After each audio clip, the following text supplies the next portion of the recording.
ও দুপুর বন্ধুরা, এই দেখো আমার আজকে রান্না কি হবে। কিন্তু আমি রান্না তো করবো, কিন্তু আজকে খুব টেনশনে আছি আমি রান্নাটা নিয়ে। কেন জানো? ঘরে যদি মাছের মাথা নিয়ে আসি, আমার রান্না করাটা খুব মুশকিল হয়ে যায়। কেন কি, তোমার দাদা ভাই মাছের মাথা দিয়ে কিচ্ছু করলে খায় না।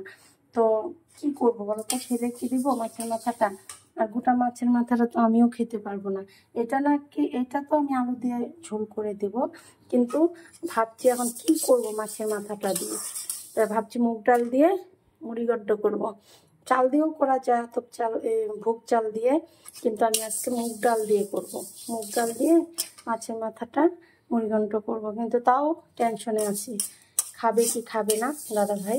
না খেলে তো পুরোটুক মাছের মাথা আর ডাল আমারই খেতে হবে।